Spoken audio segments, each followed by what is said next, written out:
First, though, the Lakers blew out the Warriors last night, but as the trade deadline approaches, are there roster tweaks coming? I asked LeBron about what it's like to live through trade season last night. Take a listen to what he had to say. Teams are always just trying to figure out a way how to get better, especially the ones that believe they can make a run for a championship. So that's the way it's always been not always, but for the last, 5 to 7 years, 10 years of my career with the trade deadline and the buyouts and things of that nature. So it's 10 days. There's going to happen really fast, so we see what happens over the next 10 days. So, Dave, look, it's changed. When he said, for the last 5 or 10 years, when LeBron started trade season, transactions were not as crazy, but they are crazy now. Yes, so who are the top trade and buyout candidates for the Lakers as we approach this March 25th deadline? Well, I'll start by saying, based on the Lakers roster construction and where they're going to be at salary cap wise, it's going to be most likely buyout candidates over trade targets for the Lakers, because if they were to do away with some of their young talent in order to pursue a trade, they're going to be in a tough situation this summer moving forward. But let's start with 3 names. Andre Drummond of the Cleveland Cavaliers, who's been parked on the bench for about a month now as they try to pursue trade targets. And I'm hearing that the Cavs are receiving interest in them, but because he has such a high salary number, it's going to probably be tough for them. Perhaps need a 3-team scenario in order to get that trade. Otherwise, it would be a buyout. Let's go to J.J. Redick of the Pelicans, whose shooting percentage is down a little bit this year, only shooting 36% from 3, but he's one of the true pure shooters in the game, and someone, at this stage of his career, trying to get that championship. Last year was the first year of his career he missed the playoffs. And we don't know how much time he has left, and we'll see if he gets dislodged from the Pelicans, because he is not one of those guys that's been parked yet like some of these other guys. The other guy, PJ Tucker, who was such a vital piece on those Houston Rockets teams that knocked on the door of making the finals and upsetting the Golden State Warriors. Toughness, grit, corner 3-point shooting, playoff experience, and there's going to be a bunch of suitors for him as well. There already are. The Rockets are receiving a lot of interest. Those are the names I would start with at the top of the Lakers list. Yeah, Tucker is going to be a trade, not a buyout for sure. As Dave points out, there's lots of interest. The name that I like there is Andre Drummond. I think Andre Drummond has become underrated because he's been sort of pigeonholed as this empty stat stuffer guy, empty calorie stats. And I think some of that criticism has been fair at times, but the stats have meaning. It's not just the points and rebounds. He gets a ton of steals for a center, which is really valuable. And if you put a guy like that with LeBron James, he's going to look 20% better immediately, rolling to the rim, dunking, getting offensive rebounds. He's the kind of vertical threat that LeBron really likes that they do not have this year with Marc Gasol and Montrezl Harrell as their centers. I think he'd be great for the Lakers. And I agree with Dave. I think the Cavs could make an Andre Drummond trade right now. I just don't think it's a trade that they particularly want to make. I don't think they've gotten an offer that is to their liking. I think it's more bad money coming back to them, not all in assets. So if it gets to buyout territory, I really like the Andre Drummond fit with the Lakers. I think he's become underrated. I agree. And look, the Lakers need a dynamic roller and a shot blocker. And if they can't get Andre Drummond, I would look into bringing back JaVale McGee. LeBron James and the rest of some of the Lakers are very familiar with him. He's familiar with the organization. He's what they're missing in that centerpiece. We all know that LeBron loves spacing. He would love to have a guy like J.J. Redick. And I know J.J. Redick's shooting percentage is down, but sometimes a change of scenery will change that. And knowing that he's playing on a contender, because KCP hasn't been consistent this year, and we know that he elevated his game last year, but just having a guy like J.J. Redick on the court, even if he don't touch the ball, is a huge decoy and can open up the paint for LeBron James, Anthony Davis when he comes back, and Dennis Schroeder going downhill, because now the paint is wide open. You have a dynamic roller. If you could add a guy like JaVale McGee, low risk for high reward, you won't have to pay him much because he'll be on the vet minimum if the Cavs buy him out. Yeah, Parker, certainly JaVale McGee is someone who was well-liked in the Lakers organization, was one of those bodyguards along with Dwight Howard protecting Anthony Davis in his first year with the Lakers. Because they traded him to Cleveland, JaVale will actually have to end up being on another roster first before he could end up on the Lakers and be waived. Of course, the Cavs front office have been very active ever since Kobe Altman took over, and so it wouldn't surprise me if they were to work out some sort of deal to move him. And certainly Jared Allen is the center of the future with that organization. But there is, another hurdle for them to jump over to be able to eventually grab McGee if he is. Well, Dave, Dave, they know how to make things happen and make things work. It's not hard to get a third team involved and say, hey, we're going to trade JaVale. All you have to do is cut him, and then the Lakers go pick him right back up. I went through that when I was in Oklahoma City. Yeah, for sure. Well, I want to look even further ahead because Dave mentioned at the start of this that they can't make a move at the deadline that is going to mess them up for this summer, right? And here are the notable free agents for the Lakers after this season. The biggest question mark, of course, Dennis Schroeder, who was traded to L.A. just for this season. Dave, what do the Lakers hope to do with him? I mean, there's already been discussions, Rachel, between his representative, Alex Taratzis, and the Lakers about trying to find an extension for, a 27-year-old bright young point guard, someone who is ascending at the same age range as Anthony Davis, some guy who plays on both ends. But the question mark for the Lakers is, do you want to risk going to free agency and potentially losing him? Right. Or the other risk is paying him beforehand to lock him up, but then what if he doesn't perform in the playoffs the way you hope to? And now you are tied to this player. I mean, it reminds me of the situation a couple years ago with the Milwaukee Bucks and Eric Bledsoe. Bledsoe, it was good for Milwaukee in terms of getting him at a market value that was perceived lower than what he could have gotten if he went to free agency. But then he didn't have a strong postseason, and he is no longer a Buck. That could be the worst case scenario for the Lakers if they do go forward. But, all things considered, Brian Windhorst wrote a really good story a couple weeks ago about what the Lakers' salary cap situation could look like with luxury tax. If they can get a discount on Schroeder by signing him now versus having him taste the waters in free agency, that could be the best bet when it comes to the wallet. Yeah, to me, there's a distinction between Dennis Schroeder and Eric Bledsoe. Dennis Schroeder's been in the playoffs a lot, and he's not shown any of that sort of volatility. Like, he's the same guy in the playoffs he is in the regular season, which is a good, solid player. I don't think you have to worry about him underperforming in the playoffs.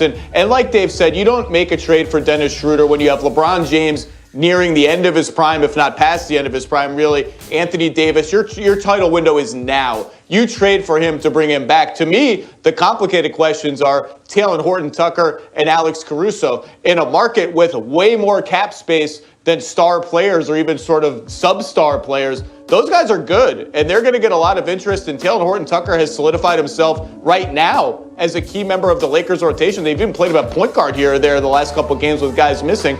I think those guys, when you look at their tax situation, and look, no one's going to cry for the Buss family about the tax bill and all that, but let's be realistic. If they have to pay a lot for Schroeder, which they will, I think one of those guys may be on a different team next year. We'll see. I know one thing. Look, they call Dennis Schroeder Dennis the Menace for a reason. He is a problem on the court.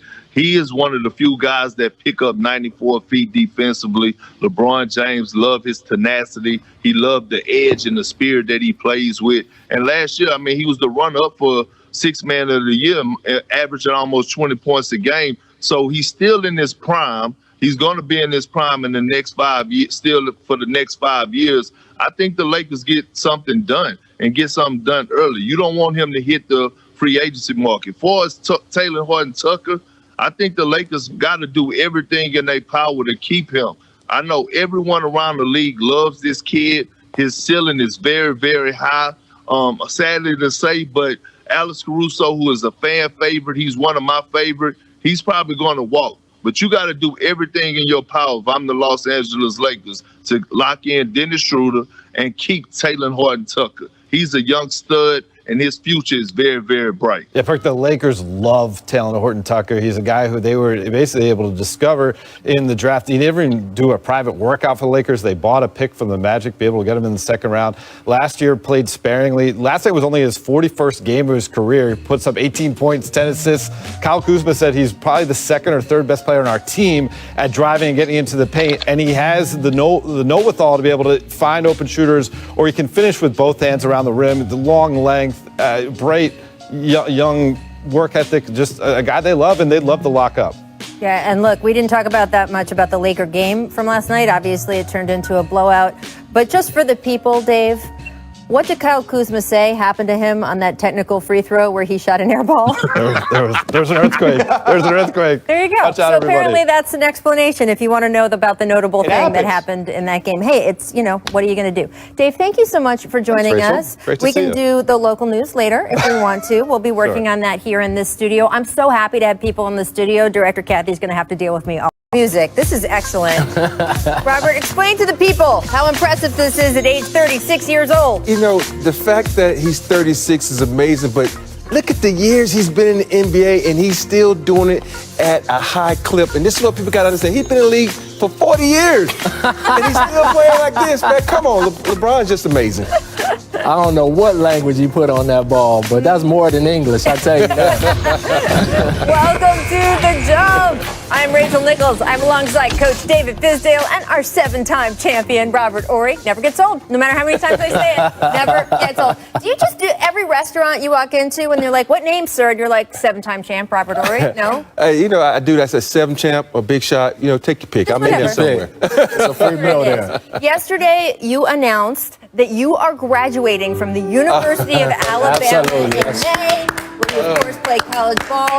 What motivated you to go back to school? I always had this desire to coach, and I want to coach on the college level someday. And you can't coach without a degree. And watching my son, who's 15-year-old Christian, he's getting ready to go to college soon. And I said, wouldn't that be great if I was able to coach him in college? And he looked at me like, no, because you coached our AAU team. No, I don't want you coaching. So I'm just doing it for him. My mom is going to be proud. So, Absolutely. I'm As doing she it for should myself. be. Yeah, the thing is, I was so close to graduating. When I got drafted in the NBA, I was like, I'm making money now. What I need to go back for? But now I see why. Right. It's bigger than you, right? Yeah. Man, you're an inspiration, Rob, and I just think that even more so, all of us, what we could take a page out of is you never stop learning. Absolutely. And I really, really admire that you could put your ego to the side and say, I'm going back to school Right. and finish. And I think for your son, it's a great example. And I hope you get to do that. Thanks. I really do. Listen to the teacher, do homework. Oh, I'm in a finance class right now, and I'm scratching my head every day like, huh? What? But useful, right? Yes, That's very gonna be useful. Yes. useful Awesome, as yeah. you continue on. As Fizz says, never stop learning. All right, guys, you can learn a little bit on the show today. Coming up, we're going to talk a little bit about the defending Eastern Conference champs. They've won 11 of their last 12 games. Is this hot streak a blip or a trend for Miami? We'll discuss that later in the show. First, though, we take it to Portland, where the Pelicans dominated the Blazers for the first 42 minutes of the game. But you know what? The game is longer than 42 minutes. New Orleans built up a 17-point lead. 5 minutes and 56 seconds left in the fourth quarter, according to ESPN Stats and Info. Entering last night, teams were 236-0 with a 17-point-plus lead and under 6 minutes to go this season. And that's when the latest episode of Dame Time started. Damian Lillard outscored the Pelicans 15-9 from that point on to lead Portland to a miraculous comeback win. Lillard sealed the 1-point win by hitting 2 free throws with 1.2 seconds to play. Now, after the game, Lillard talked about why he's able to rise to any challenge. I loved listening to this. So in those moments, I just get more aggressive. I seek things out and I try to go after it. Instead of taking a step back, I take a step forward and then another step forward to try to impose myself as opposed to, playing it safe and worrying about what could go wrong. Once that moment comes, I'm like, if it goes wrong, I'm willing to take that blame. I'm willing to shoulder whatever somebody got to say about it. And if it goes well, let's go back to work and do it again the next time it happens. So that's kind of my mentality. Instead of tightening up, I get more aggressive and, I go for it in those situations. Do not be afraid to try, the man said. Also had a great sermon on work last night. He was preaching. Now, dating back to when he entered the league in 2012-2013 season, Dame has scored by far the most points to tie or take the lead in the final minute of a game. So, Robert, one clutch man to another. Is Damian Lillard building a case to be on the NBA Mount Rushmore of clutchness? Of course, this dude has hit a clutch shot versus every team in the NBA. He might be the only guy that's ever done that. Yep. So you got to think about that. Every team. There's a lot of teams That's in a the NBA, lot of like teams. 4 or 5. And the thing about Damian Lillard, when he comes on this court, you are afraid of this man because at the end of the game, we all know who's going to take the shot, but you don't know where he's going to take that shot from. Going to the free throw line, making 2 clutch like in this game, or shooting it from half court like he did on the. Yeah. There's so many things he can do. I think the ability to quiet your mind in that moment is really it's an innate skill. He had it, Dame has it. Joe Johnson, who I coach, was a killer in those moments. It's a lot of guys who just has this innate ability to quiet their mind, to block everything out, to not worry about what might happen if I don't make this shot. What I always ask, and you can answer this, is it tougher on the guy that knows he gets to take that shot and is always going to take that shot no matter what? Right. Or is it tougher on the guy that's waiting to receive and doesn't know when that shot is coming or if that ball is going to bounce to him? Big Shot, I always envy your position in this. I'm asking you, as I don't know when I'm going to get this chance, do you think that's a tougher position? It all deals with your makeup. Do you want that shot? We all as kids do that 5, 4, 3, 2, 1 on the playground, but do you really want it when the lights are bright and everybody's watching? So for me, I've always wanted that shot, and I played on teams where I wasn't the first option, but I was the second option. And in my mind, I am the first option because every team is going to shut down that second option. So it built up my confidence. When we want to peacock, I'm going to put my tail feathers out and flap them something. So for me, I was just happy to be in that moment because I knew I was about to step up for my team. And your teammates knew. Oh, they know. There you And some go. of those just bounce to you. Yeah. That was the crazy part. I had that magnet in me. So who, Robert, would you say then is on your Mount Rushmore of clutchness? I would have to go with the number one guy is MJ, of course. Yep. MJ, then I'll have to with Kobe. And this is a guy everybody always laughs at me about. But I put Reggie Miller on there for what he did in the last few moments Don't of want you that New laughing at York that. Knicks game. So, Yeah. Because, and then, I don't know that some guy who played in Houston, LA. What's his name again? Spurs. Lots of rings. Robert Ory. There we I put Robert Ory on there. Yeah, I put Robert Ory. And in the close second, I have Dame right there. When people push me off, put Dame on there. But for me, I'm going to pub myself. If you don't pub yourself, No one who else will. But you wanted to know who has confidence to take the last shot. There's your confidence Oh, right no there. doubt. But again, look at the difference. All of those guys in their career, they had the ball in their hands full time, and they knew I'm either making or missing this shot. And so I always found it interesting that guys like Robert, who may not have been on the first option. Well, like he said, you're not. You might on certain teams you play. By the way, not on all teams, but on certain Steve teams. Kerrs and guys like that who had to wait to get the ball. That's a tough spot to be in. It's really harder. I didn't want to say it's really harder because you don't have a rhythm. Right. Think about all these guys are playing with the rock. They get a rhythm, and when you're not the first option or the second option during the course of a game, and you just waiting to pick your turn, it's really hard and tough on you because you might not have a shot in like 10 minutes. Right. But so you have to step up for the big moment. And anyone out there who answered, no, I would want to be like that, I would be like, Robert, go test yourself one time. It is not easy at all.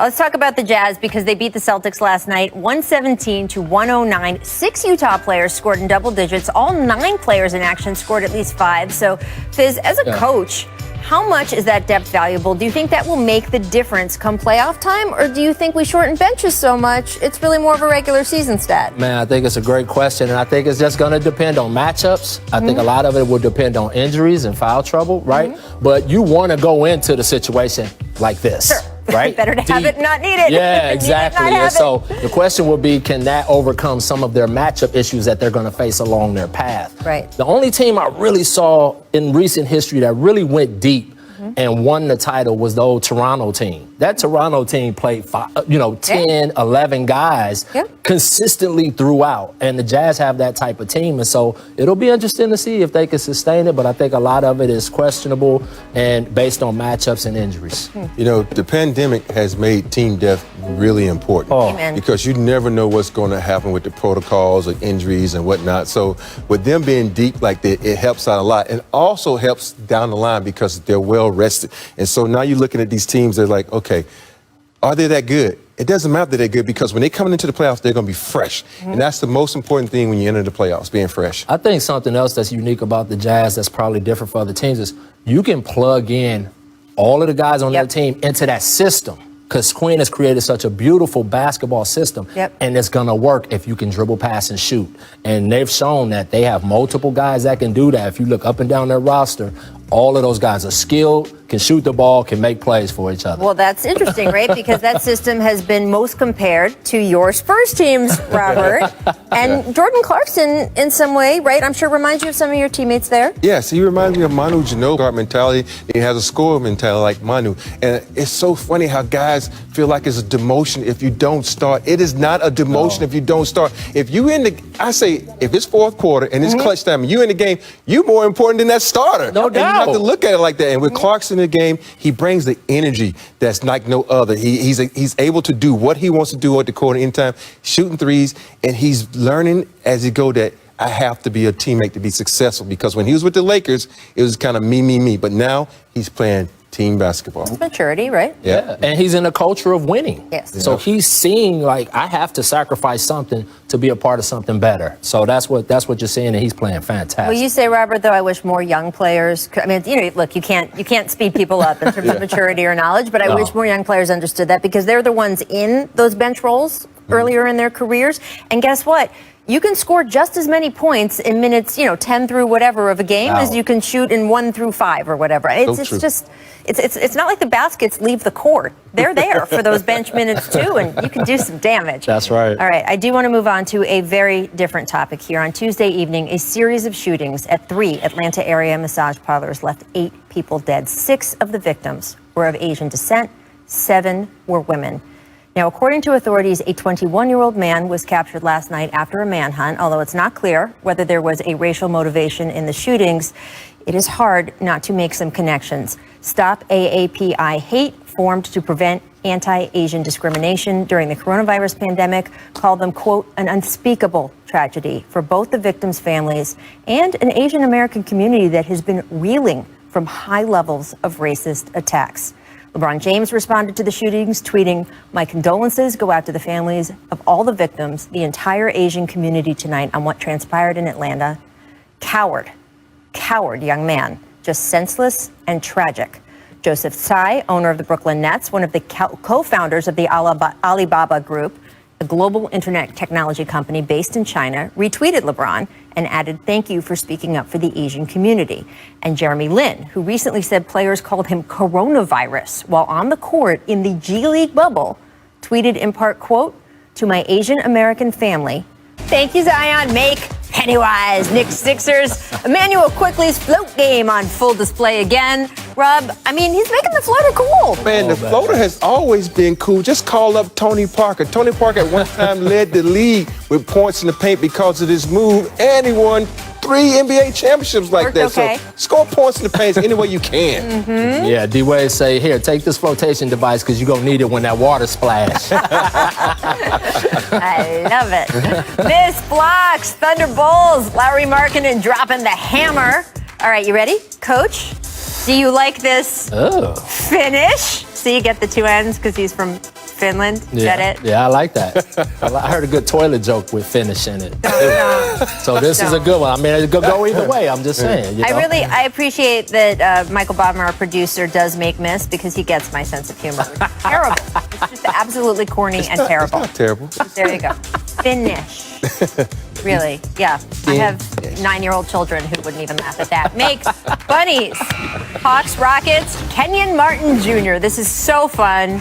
Just watching him play, enjoy himself, and boom, there he goes over the top of John Collins. Hello. So Kenyon Martin Sr., while speaking up, tweeted, "Junior jumps much higher than I ever could." Now, you played against him, Rob. Is he being modest or truthful? Oh, he's being truthful because you watch his son is a little bit shorter. Yeah. And so if you look at the heads, they're almost by the rim. So the son got a little bit more bunnies. Kenyon, we saw you dunk on a lot of people, but your son got mega hops. You had good hops. Man, when you're getting that high off the ground, I just don't understand any of it. So I don't think I have a say in this. Because I've seen Kenyon Martin 2-hand block people against the glass above the square. That's all. And it's like, but you see genetics definitely pass on. Yes. That kid is Well, if you would like to see for yourself, we will run it back for you. Okay. Kenyon Martin Sr.'s most savage slams. Here's 2002.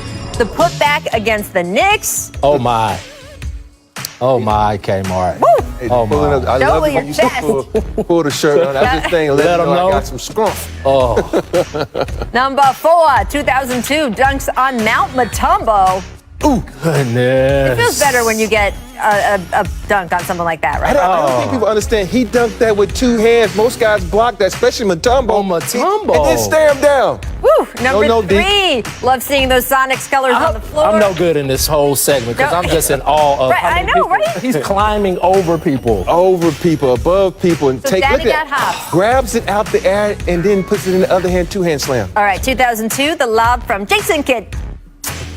It's better ones than that. He got You know, he and J Kidd connected on Hey, I that. was going to say, you had to throw a J no, Kidd but one. you got to understand. Look, there was a push with the body there, and he did meet still was somebody. able to dunk it. That Yeah. takes a lot of skill. Number one, 2002, off the backboard for the emphatic two-hander. Him and J Kidd had a connection like Yes, no they did. other, boy. Right? That's a lot of dinners between those two Uh-huh. right there. That's a lot of dinners. Yeah, I think Kenyon should have paid if that's what Jason set him up. Exactly right. They probably- with those alley-oop Games, people. Welcome back to The Jump. I'm Rachel Nichols. I'm alongside Robert Ory. I'm alongside David Fisdale. And not only are the Bucks on a roll, winning 9 of their last 10 going into tonight, the Sixers won their 6th straight last night over the Knicks, despite missing Joel Embiid as he recovers from a bruised knee. Now, Tobias Harris led Philly with 30 points. And after this bucket in the last 2 minutes, shouted out, "I'm an all-star!" Tobias and Doc explained why after the game.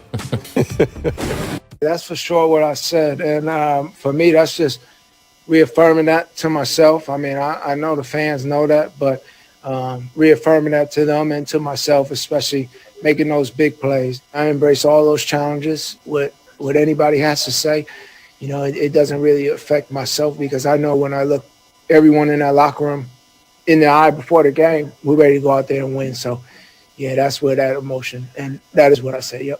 He is an all-star, in my opinion. And that's not a slight. I think whenever someone says that, they mean someone else isn't.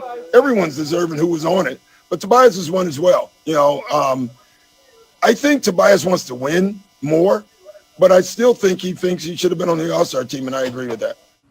Tobias actually has never been an all-star, although he has come close in the voting and everything. He's max player, though. That's nice. Does he need that extra motivation of needing to say that kind of stuff to himself? What do you think?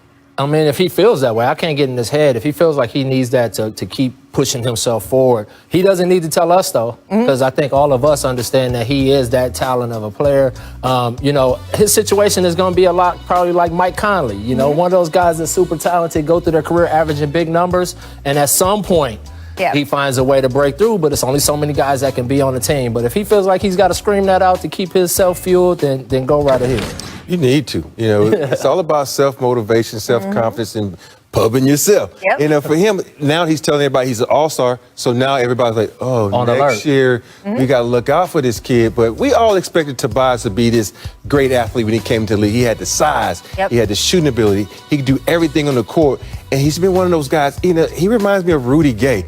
He's always had that body. He's always had that skill set, but you bounce from team, and then you get to a team like here where you're not the first fiddle or the second fiddle, you're the third fiddle. So even though you got all-star caliber talent, are you being recognized like you should? Well, Tobias is a great example to me of how sometimes we miss the nuance of basketball, right? So he is a guy who has excelled when he is in the right system with the right coach and been more of an average or slightly above average player when he isn't. And that is true for most of the players in the NBA. The top guys will always be the top guys. The guys who are just scraping the bottom will probably always be scraping the bottom. But most of the guys in the middle, fit is the answer. Right. And Tobias's numbers here show the fit that he has found once again with Doc Rivers and with the Sixers. No doubt. I do want to get to the late game because the Mavericks and Clippers meet for the second time in 3 nights. LA won in Dallas on Monday. Now, despite that loss, the Mavs have won 7 of 10. Kristaps Porzingis has averaged 22 and 10 so far in March. Dallas currently sits at 8th in the West race, right in the middle of that play-in zone. Now, remember, if you finish in the top 6, you get that nice break before the playoffs. If you finish 7 through 10, you have to play your way in. So the Mavs are currently 2.5 games behind Portland in that West 6 spot. We're going to be talking about a lot in the second half of this season. Fizz, what do you think Dallas has to do the rest of the regular season to avoid the play-in games? Focus on what's in front of them that day, right? Just take it a game at a time. Play your best basketball collectively. You know, treat every game almost like a playoff game. That line. Right? Yeah, absolutely. Do the playoff work now so you can get out of that situation for later. But I tell you what, if for some crazy reason they do end up in that situation, wouldn't you like to have Luka Doncic? Yeah. It's a good way to enter the playing games if you got to be there. If you got to be there, wouldn't you want to have him with you? So I think the biggest thing is and Rick is going to do a great job of this, is just keeping them in the moment of taking it a step at a time. Again, you're seeing with Kristaps Porzingis on the floor what they can be. And so if they can just maintain health and just keep focusing in on getting better every day, they'll be fine because they got the talent. That is a strong key word there, health, because we know Porzingis hasn't been the healthiest guy in the NBA, and he's the key to that team. He can do so many different things, stretch the defense, go inside and score, and the way that him and Doncic works together is fantastic because they've been playing together for years, but they've only been playing like one. So they have to stay healthy, they have to be smart about taking advantage of their opportunities. They cannot lose to any teams behind them because there are 3 teams trying to do exactly what they're trying to do. So they need to stay in position so they can rise to the occasion. And you know those trade rumors that you might have heard about Kristaps Porzingis maybe a month ago, Mark Cuban has said the whole time, but then reiterated again yesterday on national television. They absolutely, positively are not going to trade Kristaps Porzingis. I heard that once before, too. Well, that's true, Robert Horry. It is true. And you were traded and then sent back, so you've had the gamut. Coming up, we're going to talk a little Miami. The Heat is 11 of 12. They are cooking. But is their hot streak a blip or a trend? We will discuss. Plus, here's what The Jump recommends. On ESPN Plus, Jackie McMullen profiling how Nuggets guard Jamal Murray fighting through the weight of growing expectations in Denver, and how one meeting with Kobe Bryant changed